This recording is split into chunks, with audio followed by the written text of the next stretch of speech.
নবীজি সাহাবায়ে কেরামের সামনে দাঁড়ায় বলল, এ সাহাবীরা রে, আমার জীবনকাল আমার হায়াতকাল তোমাদের জন্য যেমন কল্যাণকর, আমার ইন্তেকালের পরের জীবনটাও তোমাদের জন্য কল্যাণকর। মনে করিলা আমি মরে যাব, পচে যাব, মাটির সাথে মিশে যাব, না না না, আমি রহমাতুল লিল আলামিন দুনিয়ায় থাকতে যেমন, আমি রহমাতুল লিল আলামিন দুনিয়ায় থাকতে যেমন জিন্দা, আমি রহমাতুল লিল আলামিন দুনিয়ায় থাকতে যেমন, আমি রহমতের নবী দুনিয়া থেকে বিদায় নেওয়ার পরে রওজায় তেমন। কোনো কি নাই, পরিবর্তন নাই। রাসূল কবর শরীফে কি জিন্দা? জোরে বলেন কি? রওজা শরীফে কি জিন্দা? আজকে একদল মানুষ হুজুরকে মুর্দা নবী বলে, নাউজুবিল্লাহ কয়, অথচ সহিহ হাদিস নাসাই কুবরাতে আসছে, সুনানুল কুবরা লিন নাসাই একই হাদিস বয়ান করেছেন। আবু বকর ভাইয়াকে সুনান কুবরা তার শুআবুল ঈমান আনছেন, অসংখ্য কিতাবে পাবেন। সাহাবায়ে কেরামের সামনে হুজুর দাঁড়ায়া বলল, ও সাহাবীরা, ইন্না ইয়াউমাল জুমআতি আফদালুল আইয়াম, ইন্না ইয়াউমাল জুমআতি সাইয়্যিদুল আইয়াম, ফীহি খুলিকা আদম ওয়া ফীহি হুবিতা ওয়া ফীহি নুফিখা ওয়া ফীহি বুইসা। আল্লাহর হাবিব রাহমাতুল লিল আলামিন বলল, এ সাহাবীরা, জুমার দিন দুনিয়ার মধ্যে সারা দিন, জুমার দিন ইয়াউমুল জুমআতি আফদালু মিন ইয়াউমিল ঈদিল ফিত্রি ওয়া ঈদিল আযহা, জুমার দিন ঈদুল আযহার চাইতেও দামি, ঈদুল ফিতরের চাইতেও দামি। কেন এত দামি? বলে এই কারণে আল্লাহ আদম নবীকে এই দিন বানাইলো। আদম নবী দুনিয়ায় এই দিন এসেছে, আদম নবী এই দিন ইন্তেকাল করেছে, এই দিন কিয়ামতের ময়দান কায়েম হবে। এই কারণে দুনিয়ার জমিনে জুমার দিন বেশি দামি। রহমাতুল লিল আলামিন বলল, সুম্মা সাল্লি আলাইয়া ফি ইয়াউমিল জুমআ, সুতরাং তোমরা জুমার দিনে আমি নবীর উপর দরুদ পড়ো। জুমার দিনে বেশি বেশি কি পড়ো?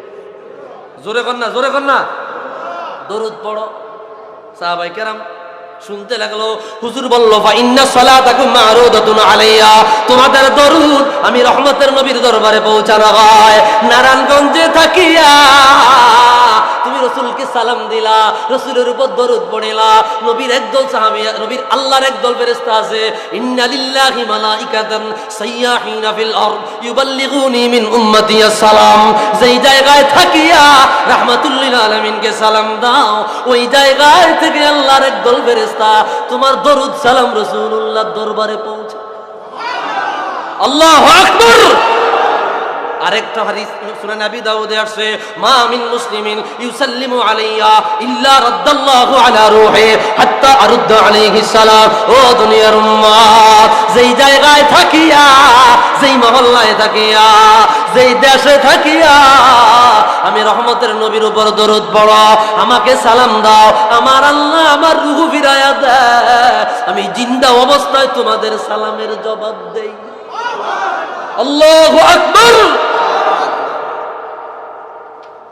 কানজুল উম্মাল ফি সুনানিল আকওয়ালি ওয়াল আফআল, আল্লামা আলাউদ্দিন হিন্দি হাদিস বয়ান করলেন, তুমি যদি রাসূলকে সালাম দাও, রাসূলের উপর দরুদ পড়ো, তোমার নাম, তোমার বাবার নাম, তোমার মায়ের নাম, তোমার দাদার নাম, তুমি কোন এলাকা থেকে পড়েছো, সম্পূর্ণ অ্যাড্রেসটা রাসূলুল্লাহর রওজায় পৌঁছায়। আল্লাহু আকবার। ভাইরা আমার, যে কথা বলতেছিলাম, হুজুর বললেন আমার জীবন কাল যেমন কল্যাণকর, আমার ইন্তেকালের পরে জীবনটাও কল্যাণকর। হুজুর কেন? বলে তোমাদের প্রতিদিনের নেক আমল বদামল আমি হুজুরের রওজা নোয়ারে আমার অফিসে পৌঁছানো হয়। তোমাদের নেক আমল বদামল আমি রাসূলুল্লাহর রওজা নোয়ারে কি করানো হয়? পৌঁছানো হয়। হুজুর কয়, ফাইন রাআইতু খায়রান ফাহামিদুল্লাহ লাকুম, যদি দেখি নেক আমল করেছো, যদি দেখি নেক আমল করেছো, আমি রহমতের নবী রওজায় বসিয়া আমার উম্মতের জন্য প্রশংসা করি। আর যদি দেখে বদ আমল করেছো, আল্লাহর দরবারে আমার উম্মতের জন্য রওজায় বসিয়া ক্ষমা চাই।